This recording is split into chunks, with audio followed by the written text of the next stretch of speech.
அறிவு சுடரேந்தி கல்வி பணியை அறத்தோடு முன்னெடுத்து செல்லும் எங்கள் அன்பு தலைமை ஆசிரியர் அவர்களையும் 1000 மாணவர்களின் எதிர்கால கனவுகளை அன்பெனும் நூலாக கோர்த்து வெற்றி என்னும் இலக்கை நோக்கி வழிநடத்தும் நம் பள்ளியின் அனைத்து ஆசிரியர் பெருமக்கள்களையும் அலுவலக பணியாளர்கள் மற்றும் அனைத்து மாணவ மாணவிகளையும் சமூக அறிவியல் மன்றம் சார்பாக நடைபெறும் கருத்தரங்கத்திற்கு வருக வருக என வரவேற்கிறோம். அனைவருக்கும் வணக்கம்.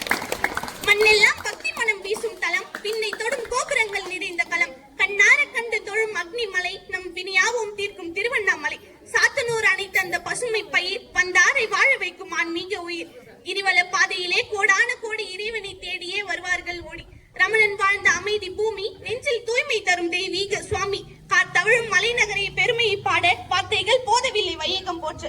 நம் திருவண்ணாமலை மாவட்டத்தில் மேலும் பல சிறப்புகள் வாய்ந்த வரலாற்று தலங்கள் உள்ளன. அவற்றை பற்றி பிறையே கூற வருகிறார்கள் 8ஆம் வகுப்பு மாணவிகள் யாழினி மற்றும் யுவஸ்ரீ அவர்களை வருக வருக என வரவேற்கிறோம்.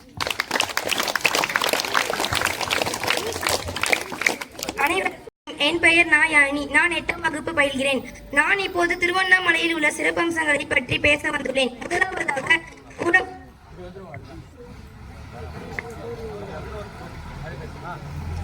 முதலாவதாக குழுமந்தல் கங்கை கொண்ட சோழீஸ்வரர் கோவில். ராஜேந்திர சோழன் ஆட்சி காலத்தில் அவரது ஞான குருவான ஈசன பண்டிதரால் கட்டப்பெற்ற மிகவும் அழகிய கற்றளி குழுமந்தல் ஆகும். கிழக்கு பார்த்த இரண்டு கோவில் ஸ்ரீ விமானமும் அதனை அடுத்த அர்த்த மண்டபம் அடுத்தாற்போல் முக மண்டபத்துடனும் இக்கோவில் அமைந்துள்ளது. இக்கோவிலில் உள்ள சிவனின் பெயர் கங்கை கொண்ட சோழீஸ்வரர் ஆவார். கருங்கற்களால் கட்டப்பட்ட சோழர் கால கட்டுமானத்திற்கு சிறந்த எடுத்துக்காட்டாக இக்கோவில் அமைந்துள்ளது. இக்கோவிலில் அழகிய விமானமும் சிற்பங்களும் கல்வெட்டு தகவல்களும் என கண்ணை கவரும் வடிவில் இக்கோவில் அமைந்துள்ளது. இரண்டாவதாக சீயமங்கலம் குடைவரை கோவில். அவனிபாசன பல்லவனேஸ்வரம் சிம்ம விஷ்ணு சதுர்வேதி மங்கலம் என்று அழைக்கப்படுகின்ற குடைவரை கோவில் பல்லவ காலத்திலும் குடைவரை கோவிலாக மட்டுமே இருந்தது. அதற்கு அடுத்த வந்த மன்னர்களால் அர்த்த மண்டபம் முகமண்டபம் என விரிவுபடுத்தினார்கள். இயற்கையான சூழலில் அமைந்திருக்கும் இக்கோவிலின் இறைவனின் பெயர் தூணாண்டார் ஆவார். இக்கோவிலின் தூணில் நடராஜ சிற்பம் தமிழகத்தில் முதல் நடராஜ சிற்பம் என்று ஆய்வாளர்களால் குறிக்கப்பெறுகிறது. 30க்கும் மேற்பட்ட கல்வெட்டுக்கள் அரிய வரலாற்று தகவல்களை கொண்டுள்ளன.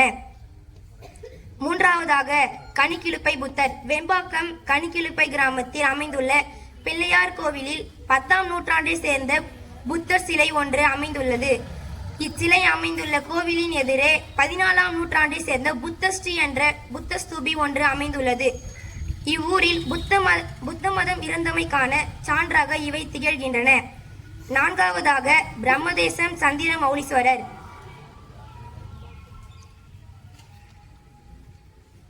வெம்பாக்கம் வட்டம் பிரம்மதேசம் ஊரில் பிற்கால பல்லவ மன்னனால் மணற்கற்களால் கட்டப்பட்ட 3 தலங்களுடைய சந்திர மௌலீஸ்வரர் என்ற அழகிய கற்றளி அமைந்துள்ளது.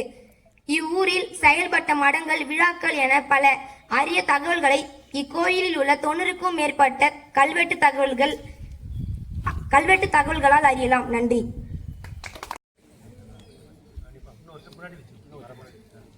அனைவருக்கும் வணக்கம். என் பெயர் யுவஸ்ரீ. நான் 8ஆம் வகுப்பு படிக்கிறேன். குரங்கனில் முட்டம் அருள்மிகு வாலீஸ்வரர் திருக்கோயில். வாலி குரங்கு வடிவிலும் இந்திரன் அணில் வடிவிலும் யமன் முட்டம் காகம் வடிவிலும் இருப்பதால் இவ்வூருக்கு குரங்கனில் முட்டம் என்று பெயர் வழங்கினர். இக்கோயில் அருகே பல்லவர் குடைவர கோயில் உள்ளது. செங்கம் நடுக்கற்கள் தண்டராம்பட்டு வட்டத்தில் 50க்கும் மேற்பட்ட இடங்கள்ல காணப்படுகின்றன. இந்த நடுக்கற்கள் 6ஆம் நூற்றாண்டு முதல் 12ஆம் நூற்றாண்டு வரையிலான காலத்தைச் சேர்ந்த நடுக்கற்கள் காணப்படுகின்றன. இந்த நடுக்கற்கள் வட்டெழுத்து தமிழ், கால்நடைகள், சமூக அமைப்பு போன்ற முக்கிய சான்றுகளாக அமைந்துள்ளன. சத்திய விஜயநகர அரண்மனை பிற்காலத்தில் அவர்கள் வழிவந்தவர்களால் ஆளப்பட்டு வந்தது. சீனிவாசராவ் சாஹிப் என்பவரால் இவ்வரண்மனை கட்டப்பட்டது. இதில் வாழ்ந்த ஜாகிர்தார்கள் இப்பகுதியின் தலைவராகவும் பல கிராமங்களை கட்டுப்பாட்டில் வைத்துக் கொண்டிருந்தனர். இவர்கள் கட்டிய அழகிய அரண்மனை தற்போது அரசின் பயிற்சி மையமாக திகழ்கிறது. பூசிமலை குப்பம் சாஹிப் ஜாகிர் என்பவர் தனது மனைவிக்கு ஜெர்மனிய கலைநுட்பத்துடன் கட்டிய அழகிய கண்ணாடி மாளிகை பூசிமலை குப்பம் என்ற இடத்தில் உள்ளது. இது ஆர்னி கள்ளமங்கலம் சாலையில் அமைந்துள்ளது. நன்றி. மாவட்டத்தில் இருக்கக்கூடிய திருத்தலங்கள், வரலாற்று சிறப்புமிக்க திருத்தலங்களை பற்றி இந்த 8ஆம் வகுப்பு மாணவிகள் மிக அழகாக துரைத்தார்கள். அவர்களுக்கு நம்ம கரையோடு மூலமாக பாராட்டு வைக்கிறோம். சிறப்பு. அடுத்தபடியாக வரலாற்று நிகழ்வை சுருக்கமாக கூற வருகிறார் 10ஆம் வகுப்பு மாணவி சா எம்எஸ்டி. அனைவருக்கும் வணக்கம். என் பேர் சா எம்எஸ்டி. நான் 10ஆம் வகுப்பு பயில் வருகிறேன். இப்பொழுது காலக்கோடு பேச வந்துகிறேன். 1905 அங்கப்பிரவினை, 1916 சுய நீராவி கப்பல் நிர்வாகம் பெற்றுள்ளது. 1916 தன்னாட்சி இயக்கம். 1917 சப்ரன் சத்தியகிரகம். 1918 கேதா சத்தியகிரகம். 1919 ரவுலட் சட்டம். 1920 கிளாபர்ஸ் இயக்கம். 1922 சம்பம். 1923 சுயராஜ் கட்சியின் தோற்றம். 1930 முதல் வட்டை மேசை மாநாடு. 1931 இரண்டாம் வட்ட மேசை மாநாடு. 1932 மூன்றாம் வட்ட மேசை மாநாடு. 1935 இந்தியா சட்டம். 1940 ஆகஸ்ட் நன்கொடை. 1945 வேவல் திட்டம். 1947 இந்தியா விடுதலை பெறுதல். நன்றி. ஆசிரியர் அவர்களுக்கும் இருபால ஆசிரியர் பெருமக்களுக்கும் மாணவிகளுக்கும் மாலை வணக்கம். 27/6/26 சனிக்கிழமை நாங்கள் 4 பேர் HM சார் கொல்கத்தாவுக்கு ஃப்ளைட்டில் போயிருந்தோம்.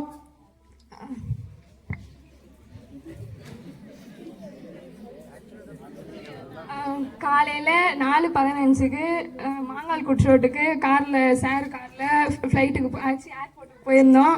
சென்னை ஏர்போர்ட்டுக்கு 8:20 ஃப்ளைட்டு. 8:20 to 11 மணி வரைக்கும் ஃப்ளைட்டில் போயிருந்தோம். ஃபஸ்ட் டைம் எக்ஸ்பீரியன்ஸ் நல்லா இருந்துச்சு. 11:30 மணிக்கு அங்கே கொல்கத்தாவுக்கு போயிருந்தோம். அங்கேருந்து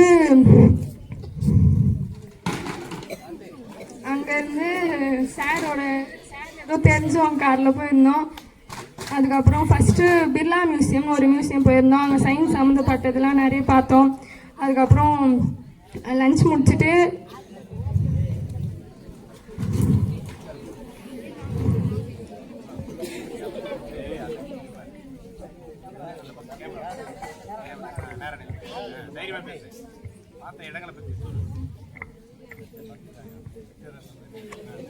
சர்ச் போயிருந்தோம். அதுக்கப்புறம் விக்டோரியா மெமரியல்னு ஒரு இடம் போயிருந்தோம்.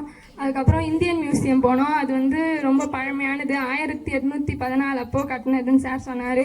அதுக்கப்புறம் கொல்கத்தாலேயே ஃபேமஸானது ஹவுரா பிரிட்ஜுன்னு ஒரு பிரிட்ஜு. அந்த பிரிட்ஜில் போட்டிங் 2 மணி நேரம் 1.5 மணி நேரம் போட்டிங் போயிருந்தோம். அதுக்கப்புறம் 9:20 7:30 8 மணிக்கு ஏர்போர்ட் வந்தோம். அங்கேருந்து 9:20 to 11 மணி வரைக்கும் ஃப்ளைட்டில் வந்தோம் ரிட்டர்னு. அதுக்கப்புறம் அங்கேருந்து சார் கூட்டின்னு வந்தார். எல்லாரையும் ஈவினிங் ஒரு மணிக்கு அவங்கவுங்க வீட்டிலேயே ட்ராப் பண்ணிட்டு போயிட்டாரு. ரொம்ப நன்றி சார். இதே மாதிரி நீங்களும் மார்க் எடுத்துட்டு போகணும். வாழ்த்துக்கள். நன்றி.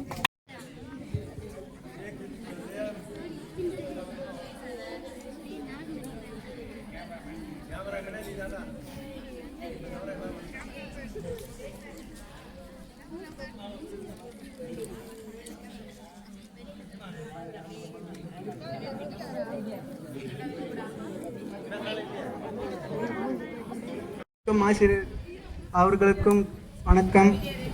நான் 10ஆம் வகுப்பில் 456 மார்க் எடுத்து நம் தலைமை ஆசிரியர் சொன்னபடி ஃப்ளைட்டில் இட்டு போனார். எனக்கு அங்கே கொல்கத்தாவில் சுற்றி பார்த்த இடத்த விட எனக்கு ஃப்ளைட்டில் போனது ரொம்ப பிடிச்சது. அங்கேருந்து ஏர்போர்ட்டில் ரெண்டுமே கொல்கத்தா தான் சென்னை தான் ரொம்ப நல்லா இருந்தது.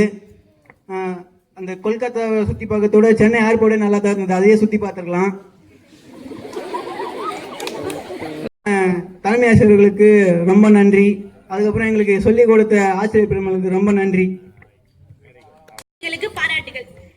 கடந்த கால பக்கங்களின் கூட்டு தொகுப்பு, மனிதன் கடந்து வந்த பாதையின் தொகுப்பு, மண்ணில் வீழ்ந்த பேரரசுகளின் சாட்சியம், மறக்க கூடாத மனித இனத்தின் லட்சியம், கல்வெட்டில் செதுக்கிய மன்னர்களின் வீரம், கண்ணீரில் எழுதிய போர்களின் ஈரம், சிந்துவெளி முதல் கீழடி வரை நீண்ட பாதை, சிந்திக்க வைக்கும் நம் மூதாதையர் கதை, தோல்விகள் தந்த பாடம் தான் வரலாறு, வெற்றிகள் காட்டிய வழிதான் வரலாறு, வரலாற்றை படித்தவன் வீழ்ந்ததே இல்லை, அதன் சுவடுகளை மறந்தவன் எதிர்காலமே இல்லை.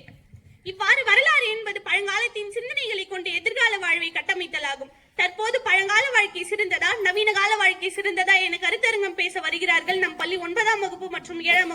நன்றிகள். நன்றி. முதலில் பழங்காலம் தமிழரசி யுவஸ்ரீ சிவானி, நவீன காலத்தில் திவ்யா கீர்த்திக்ஷாராஜ் பிரதீக்ஷாராஜ் அவர்களை பேச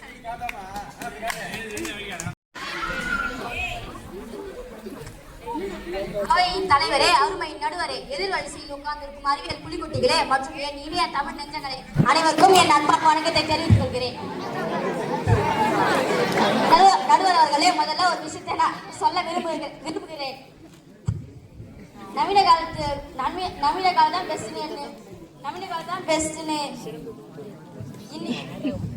அப்படின்னு எதிர்வரிசையில் உட்கார்ந்துருக்கோம் நம்ம ஃப்ரெண்ட்ஸை பார்க்கும்போது எப்படி தெரியுமா இருக்கு? ஸ்விக்கியில் ஏசிபியில் உட்காந்துட்டு ஸ்விக்கியில் ஆர்டர் பண்ணி பிளாஸ்டிக் டப்பாவில் வர பிரியாணியை சாப்பிட்டுன்னு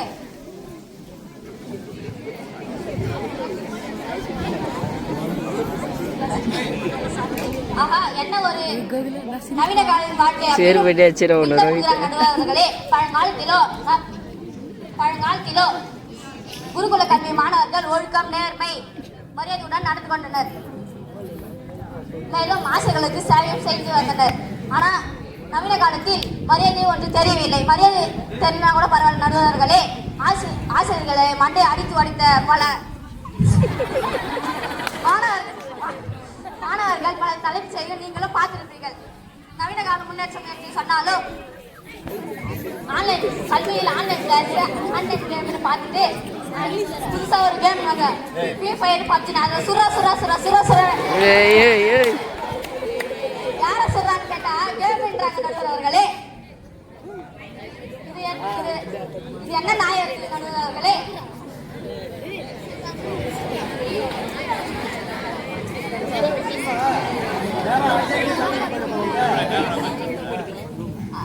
கேமை பார்த்துட்டு அதனால மனநிலையை பாதிப்பு பண்ற, கண்ணும் பாதிப்பு ஆகுது நடுவர்களே. அதனால எல்கேஜி போற குழந்தைங்க கூட சோடா புடி கண்ணாடி போட வேண்டியது நடுவர்களே. பழங்காலத்துல இருந்த கைபேசி, ஆன்லைன் கிளாஸ், ஆன்லைன் டியூஷன் இல்லாம ஏபிஜே அப்துல் கலாம் ஐயா கல்வியில் பல சாதனைகளை படிச்சிருக்கார் நடுவர்களே. எதுவும் கிடையாது. நாம் நினைத்தால் அப்போது அப்துல் கலாம் ஐயா செய்த சாதனை இப்போது நம்மால் செய்ய முடியும். பழங்காலத்துல புக்கு படிப்பதற்கு புக்கை மட்டும் எடுத்துட்டு போனாங்க. ஆனா நவீன காலத்துல புக்கு எடுத்து போவாங்க, செல்லு எடுத்துட்டு போவாங்க நடுவர்களே. எனவே பழங்காலமே சேர்த்து எடுத்து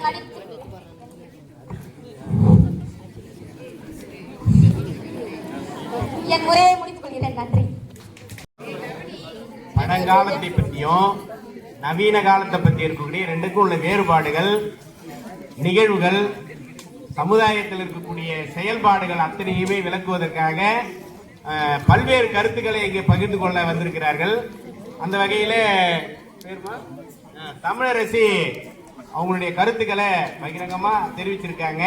அதுவும் அவங்க அடிச்சு சொல்ற அளவுக்கு திறமையா அழகா பேசுறாங்க. அதை எதிர்த்து பேசுவதற்காக வரக்கூடியவரே திவ்யா அவர்கள் இப்பொழுது அவருடைய எதிர்ப்பு கருத்துக்களை சொல்ல. அடுப்பூதும் பெண்களுக்கு கல்வி எதற்கு என்று கேட்ட காலம் போய் இந்த நவீன காலத்தில் வானூர்தியை இயக்கும் அளவிற்கு பெண்கள் உயர்ந்து முன்னேற்றம், இந்த கல்வி முன்னேற்றம் அடைய நவீன காலமே சிறந்தால் இந்த கல்வி கட்டிடத்தில் வந்து பேச முடியுமா நடுவர் அவர்களே?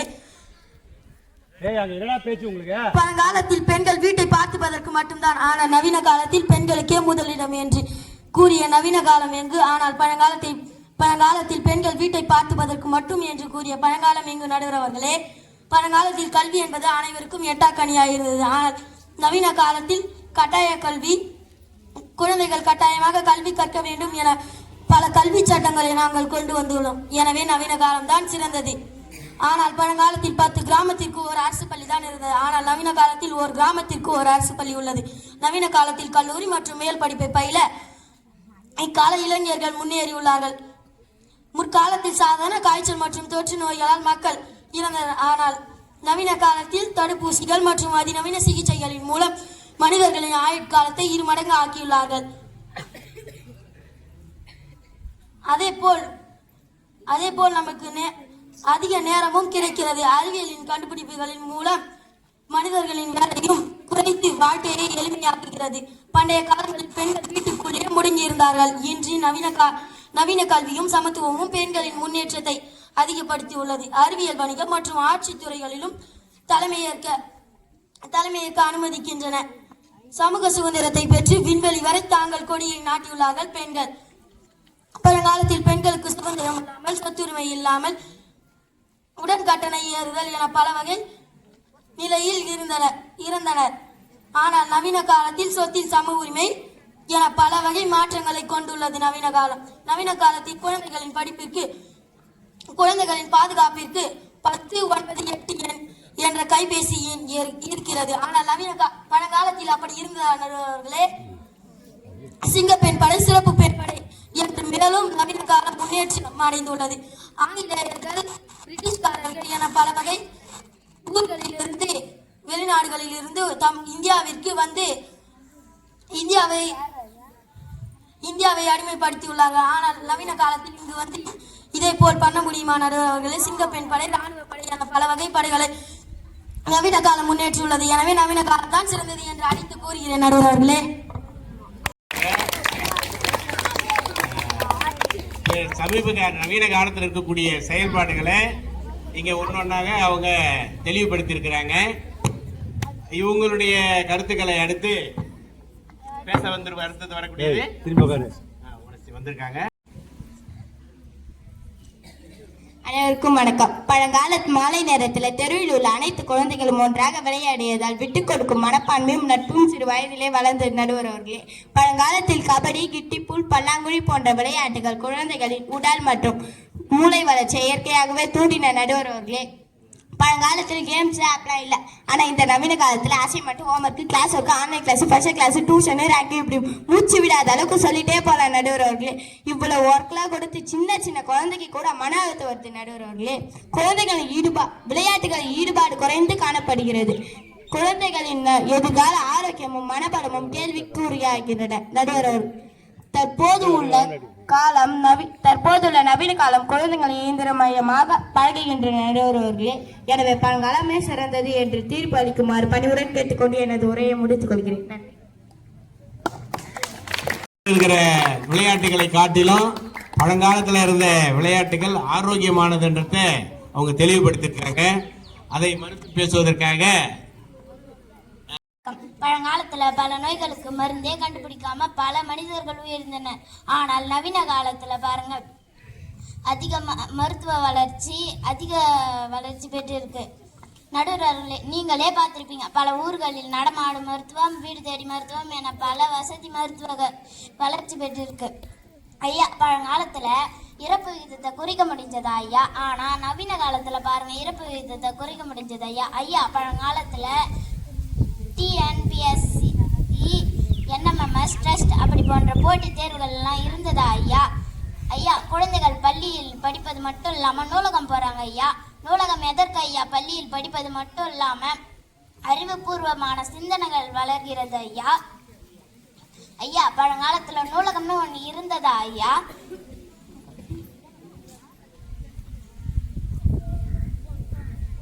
ஐயா, பழங்காலத்துல கொடிய நோய்க்கு மருந்து கண்டுபிடிச்சாங்களா ஐயா? ஆனா நவீன காலத்துல பாருங்க, கொடிய நோய்க்கு சரியான தடுப்பூசி போட்டு மருந்துகள் வழங்கப்பட்டு நாடு முன்னேற்றம் அடைகிறது ஐயா. ஐயா, குழந்தைகளாகிய நாங்கள் நவீன காலத்துல பல்வேறு திறமைகளை வெளியிட்டு இருக்கோம், சாதனைகள் புரிஞ்சிருக்கோம். எடுத்துக்காட்டாக பாருங்க, குகேஷ், பிரக்யானந்தா இவர்கள் சதுரங்க வீரர்கள். இவர்கள் இளம் வயதிலேயே சாதனை புரிஞ்சிருக்காங்க. எனவே நவீன காலம்தான் சிறந்தது என உறுதியாக கூறி எனது உரையை முடித்துக் கொள்கிறேன் ஐயா. நன்றி. அவைக்கும் நடுவர் அவர்களுக்கும் வணக்கம். நடுவர் அவர்களே, எதிரணியினர் நவீன காலத்தை பற்றி ரொம்ப பெருமையாக பேசிவிட்டு போறார்கள். ஆனால் உண்மை என்ன தெரியுமா?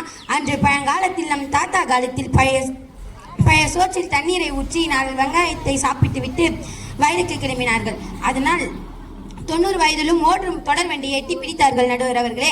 ஆனால் நவீன காலத்தில் காலையில கிரீன் டீ, மதியம் டயட் ஃபுட்டு, நைட்டு ஓட்ஸ் என்று பத்தி இருக்கும் பேய் போல் சாப்பிட்றாங்க நடுவர் அவர்களே.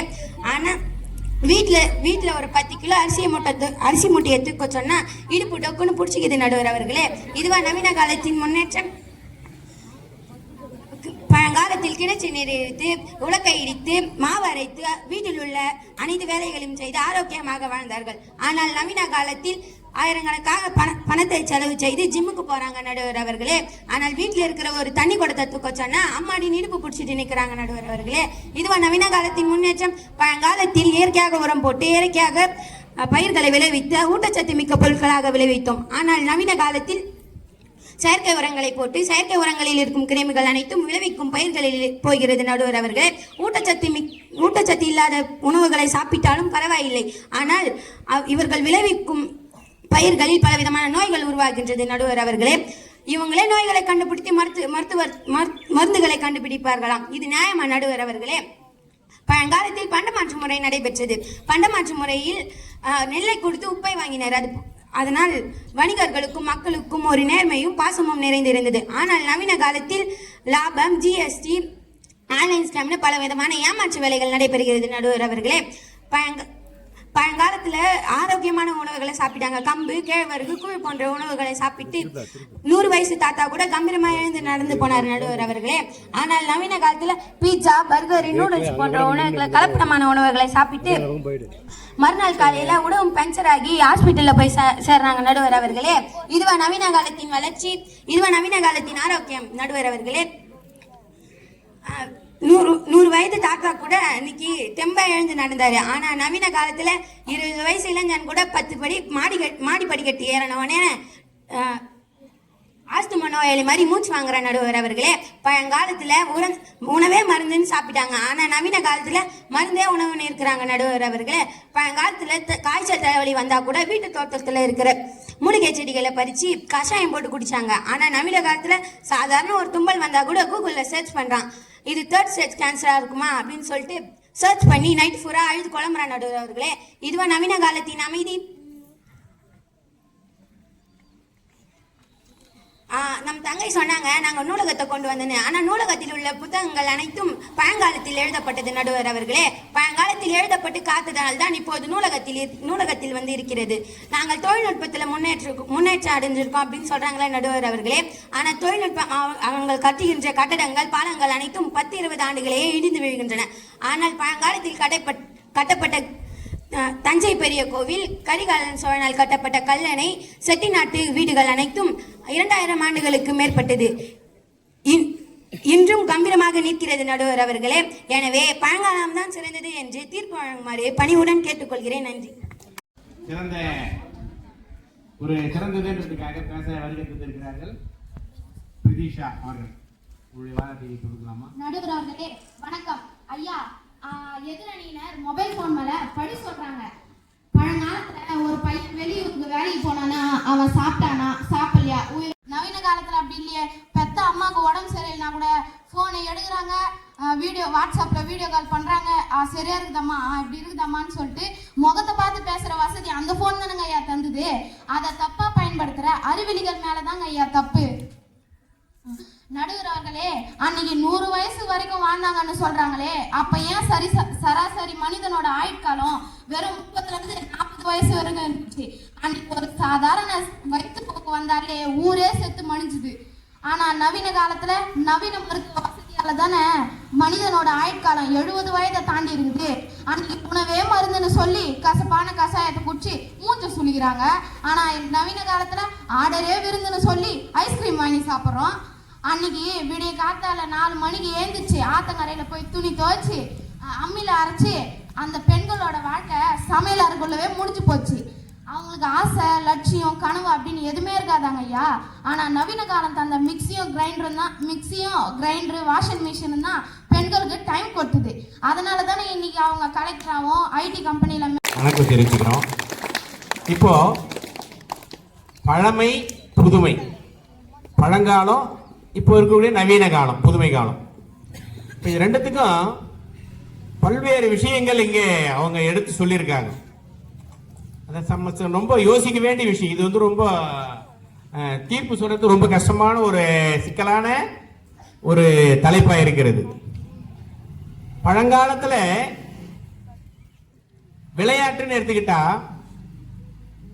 இந்த கிட்டி புல்லு, கபடி, இந்த கோகோ மாதிரி விளையாடக்கூடிய விளையாட்டுகளில் ரொம்ப உடலுக்கு ஆரோக்கியத்தை கொடுக்கக்கூடிய விளையாட்டுகள் அந்த காலத்துல இருந்தது. ஆனா இன்றைக்கு இருக்க காலத்துல பெரும்பாலான கேம்ஸ் எல்லாமே இந்த இப்போ நவீன கண்டுபிடிப்பான எப்போ செல்போன் ஒன்று கண்டுபிடிச்சாங்களோ அதுல எல்லாமே வளர்ச்சி பெற்று இருக்கிறது. விளையாட்டுல இருந்து, கல்வியில இருந்து, பொருளாதாரத்திலிருந்து எல்லா தரப்புமே உலகம் உங்கள் கையில் என்ற அளவுக்கு இன்னைக்கு நவீன காலம் முன்னேறி இருக்கு. இருந்தாலும் பழைய காலத்தை ஒப்பிடும் பொழுது பழைய சோறும் பச்சை மிளகாயும் உடல் ஆரோக்கியத்துக்கு ஒரு சின்ன ஒரு உதாரணம். அந்த பழைய சோறு பச்சை மிளகாய் சாப்பிட்டு விவசாயத்தில் கடுமையாக உழைத்து உடல் வியர்வை சிந்தி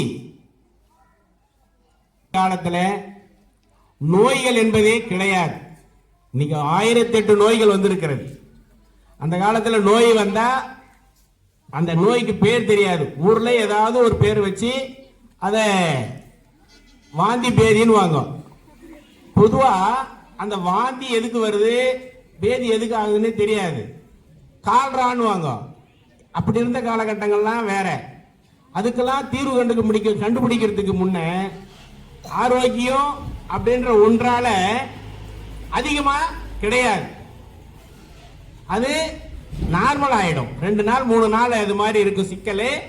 4வது நாள் ஆட்டோமேட்டிக்கா சரியாயிடும்.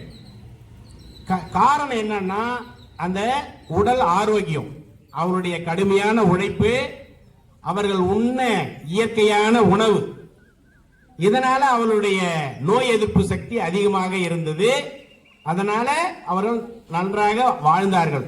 100 ஆண்டுகள் சிறப்பாக திறம்பட வாழ்ந்தார்கள் ஒரு கருத்துக்களை பதிவு செஞ்சிருக்கிறாங்க. இன்னைக்கு இருக்கக்கூடிய உணவு முறைகள் பார்க்க போனா அன்னைக்கு இருக்கிற பச்சை மிளகாய் அந்த பழைய சோறுடைய தரமும் இன்னைக்கு நம்ம எவ்வளவுதான் நம்ம விதவிதமான உணவுகள், பீஸா, பர்கரு, அப்புறம் சிக்கன் பிரியாணி, மட்டன் பிரியாணி, இன்னும் சொல்றீங்களே, பரோட்டா, கரோட்டா, எதை சாப்பிட்டாலும் இதுக்கும் அதுக்கும் நிறைய வேறுபாடுகள் இருக்கு.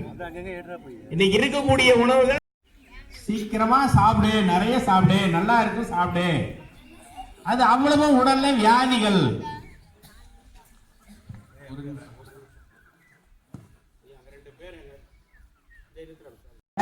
தரம் கிடையாது. அன்னைக்கு சாதாரண அரிசியில பழைய சாதத்தில் இருந்த ஒரு சத்துக்கள் கூட இன்னைக்கு இருக்கக்கூடிய உணவுகள்ல. அடுத்தபடியா இந்த விவசாயம் அந்த காலத்துல பெரும் உதவியா இருந்தது. இன்னைக்கு விவசாய தொழில அந்த அளவுக்கு கடுமையா உழைக்கக்கூடிய சூழ்நிலை இல்ல, மிக குறைஞ்சி போச்சு. காரணம் என்னன்னா நிறைய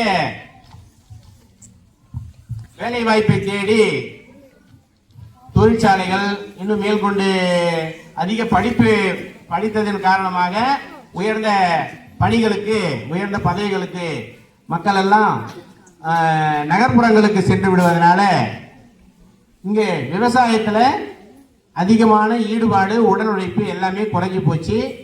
அதனாலதான் இன்னைக்கு இருக்கக்கூடிய விலைவாசிகளும் ரொம்ப உயர்ந்து போச்சு. இங்க நிலத்துல எந்த அளவுக்கு நாம விவசாயத்துல முக்கியத்துவம் கொடுக்கிறோமோ அந்த அளவுக்கு நாடு வளர்ச்சி முன்னேறி சென்று கொண்டிருந்தது.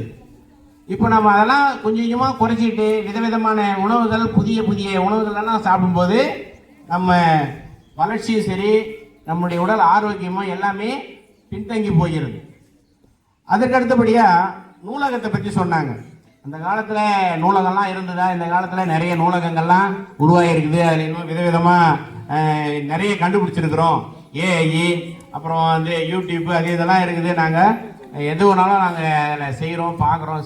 அந்த அளவுக்கு இன்னைக்கு வளர்ந்துருக்குது. படிக்கிறதுக்கு தேவையானதெல்லாம் இருக்குது, அந்த அளவுக்கு சொல்லியிருக்காங்க. ஆனா என்னதான் இருந்தாலும் அந்த காலத்துல நூலகங்கள்ல நிறைய விஷயங்கள் இன்னைக்கு இருக்கிறதுக்கு காரணமே பழங்காலத்துல சென்ற, அதாவது கடந்த கால வரலாறுகள் தான் இன்னைக்கு நூலகத்துல புத்தகங்களாக இருக்கின்றது.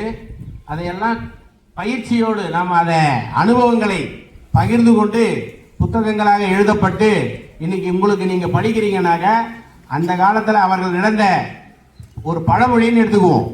பழமொழியில பல விஷயங்கள் அடங்கியிருக்குது. கடந்த கால மனிதன் பழங்காலத்துல இருந்ததை அனுபவத்தை வாய் வழியா சுருக்கமா எழுதுனது தான் அந்த பழமொழிகள். இந்த காலத்துல பழமொழி என்ற பேச்சுக்கு இடையில்லாத அளவுக்கு இருக்கிறது, எல்லாம் புதுமொழியா இருக்கிறது. ஆனா பழமொழிகள் அனுபவத்தை அடிப்படையாக கொண்டு மனிதன் வாழ்ந்த வாழ்க்கையினுடைய ஒரு பொருளாகவே இருக்கிறது. பொன்மொழிகள் பழமொழிகள் என்றதுதான்.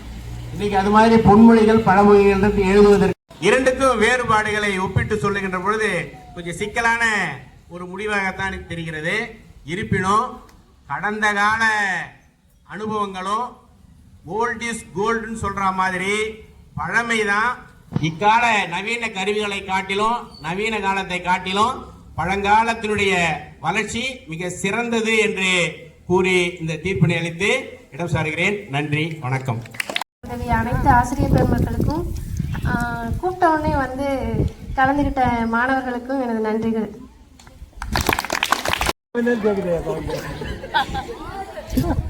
சரி, அதனால அடுத்த நிகழ்ச்சிக்கு அந்த பிள்ளைகளையும் கொஞ்சம் தயாரா இருங்கம்மா. நாம நல்ல ஒவ்வொரு